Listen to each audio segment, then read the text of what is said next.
And we're back with Bedtime Stories, Grown-Up Edition, The Root of All Evil, Part 6. When we left off, Angela just got the good news that she'll be going home until her induction date. Stephanie paid Miss Maria a little visit, and apparently so did Bruce. Now, LJ just got a call from Justice, the PI that he put on Bruce Middleton. Justice tells him that Bruce and a woman left town for a week and they literally just got back to town.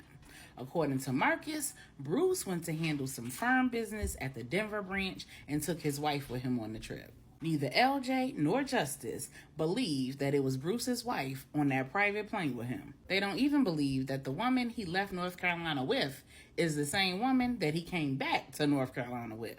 LJ called Captain Arrington to let him know that he believes Jessica and not the wife was on that plane. Of course, the captain wants proof, and LJ says he has pictures. In addition, Bruce could put anybody's name on the manifest. That's literally the benefit of flying private. The captain agrees, but he says that the pilot would have to testify as to whether that was Bruce's wife or not, and he would certainly be in the know.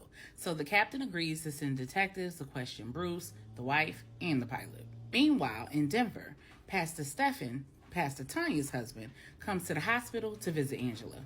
He and Q make eye contact, and it's obvious to Angela that they know one another. Plus, she saw them talking in the church parking lot. After the pastor leaves, Angela asks Q, "What's going on? How do you know Pastor Stephen?" Q tells her that the pastor provides him with religious counsel, and that's as much as he's willing to share. Angela says, "Listen, Q, I'm done with men in secrets, and I'm completely done with not asking the hard questions and getting the hard answers." Q says, "I understand that, but that's my personal business, and I'm not obligated to share my personal business with you. This is a business arrangement. And yes, I understand we have a rapport. I definitely have an affinity for you. But I don't share anything that I don't want to share with anybody. Now, out of respect for LJ, I'm going to need you to do me this solid. Call him up, tell him what you want to know, and tell him why you want to know it. If you can do that, I'll tell you everything you want to know." Angela says, "I don't see why I should have to go through all of that.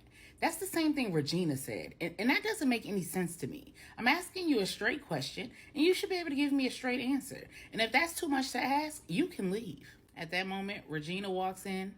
She looks at Angela. She looks at Q, and she says, "Q, can you give me a moment?" Q leaves the room. Regina walks over to Angela, and she says, "Best friend, what's going on?" Angela tells her, and Regina says, "I don't understand why there would be any reason why he should tell you his personal business, unless you're declaring some intentions with him that go beyond this business relationship." Angela says, "Regina, I told you, I am married. There's nothing romantic going on here. I just don't want any surprises. I want to know what's going on just in case I might change my mind. Is that okay?" Regina says, "The man is clearly doing things that are far beyond his job description, and I know it's not solely because of his relationship with LJ. Accept the gift of his kindness. But focus, sis. Focus on you, your health, and the baby, and keep your eyes off of Q. This is not the time for you to fall into the white knight syndrome." When Angela asks Regina what that is, Regina says, "That's when women fall for a man who they see as their protector or their savior during like life or death situations, and a romantic situation ensues that turns out like crap. It never works out, sis, and usually somebody ends up hurt." Angela says, "I just can't imagine Q doing anything to hurt me. I mean, how much more can he do than Marcus has already done?" Regina said, "That's a part of the syndrome too. That comparison. Comparing one man to another man and only seeing the good in the second man. And who said anything about Q hurting you? I'm not concerned about him hurting you. I know what kind of man he is. I'm concerned about you hurting him. I'm concerned about what happens when you get healthy and whole and you walk out of Q's life. There is nothing worse than seeing a good man ruined by an unhealed woman." Angie, I see how y'all look at each other. I believe that Q would be great for you, and you would be great for him. In another life. In the parking lot, Q calls LJ, pissed. LJ says, "What up, Q?" Q says, What up, though? LJ says, I can't call it. Everything good? Q says, nah, everything not good. I need out, man. I'm done. LJ says, what you mean you done? Dude, you can't be done. It's not time for that. Q says, you told me that if I needed out, all I had to do was tell you I needed out. LJ says, yes, I know that. But right now, you're pretending to be Marcus.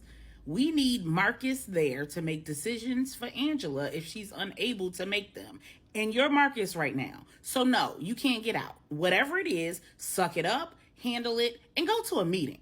Click, and LJ hangs up on Q. Q walks to his car pissed off. He gets in the car, he slams the door, he rubs his head, and he says, God, help me.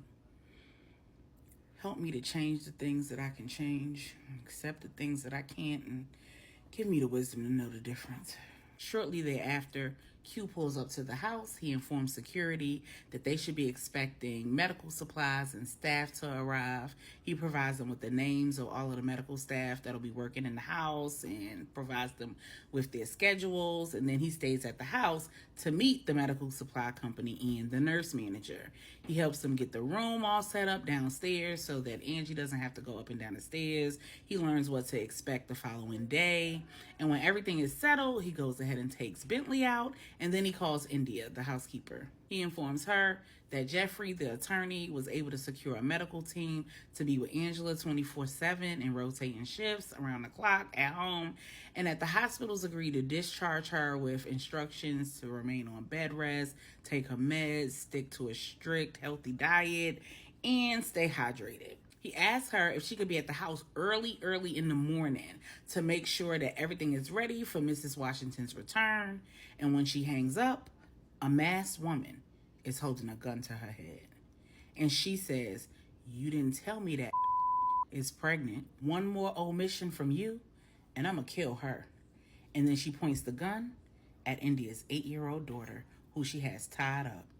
India then promises to tell her everything. Next day, Captain Arrington calls LJ around 7 a.m. Eastern Standard Time and tells him that a 911 call came from the dialysis center saying that Miss Maria missed 2 weeks of dialysis appointments. They said that she's not answering the phone, they're unable to reach her next of kin, Jessica, and they needed a welfare check. When officers arrived, they found Miss Maria dead with a needle in her arm. Only Miss Maria and Jessica's prints were on the hypodermic needle, and the same poison that was used to kill Miss Cheryl was in the needle. Detectives have concluded that Jessica killed her mother. At that point, LJ begs the captain to call the Denver PD. But the captain says the detectives question Bruce, his wife, and the pilot, and all three are sticking to the story that Bruce's wife was the woman on the plane getting on in North Carolina and getting off in North Carolina. The captain says the photos that LJ provided are just not clear enough to dispute their claims. As a result, they can't prove beyond a shadow of a doubt that it wasn't his wife, and they have no reason to believe that Jessica has left North Carolina. LJ is adamant that it was clearly a different woman on the return trip. LJ decides he's done doing things the legal way. He calls Lorenzo, a hacker that he's used in the past, and they agree to meet later that afternoon. Meanwhile, it's 10:30 a.m. Central Standard Time in Denver. Q, Regina, and Bernie are getting Angela situated at home. The medical transport company have just dropped her off and got all of her machines disconnected from the vehicle and connected to the machines at home. At the same time, the nurse whose shift it is has just arrived, met Angela and the family, and is helping to get Angela situated in her new room. They all sit and talk briefly with Angela and the new nurse, but Miss Bernie really needs to get back to the new business, and Regina has to catch a flight back to North Carolina. She needs to check in on her husband and her children. Since the nurse is in place, Q has agreed to drop both ladies off. The plan is for Regina and Stephanie to come up in 2 weeks for Angela's scheduled induction. Q goes to look for India, but he's unable to find her. He knows that she's somewhere in the house because the house has been prepared like he asked her to, and her purse is in one of the dining room chairs. He doesn't really have time to go around the whole property looking for her, so he jots her a quick note and leaves it next to her bag. He lets her know that she can actually head home if all of her tasks are complete for the day.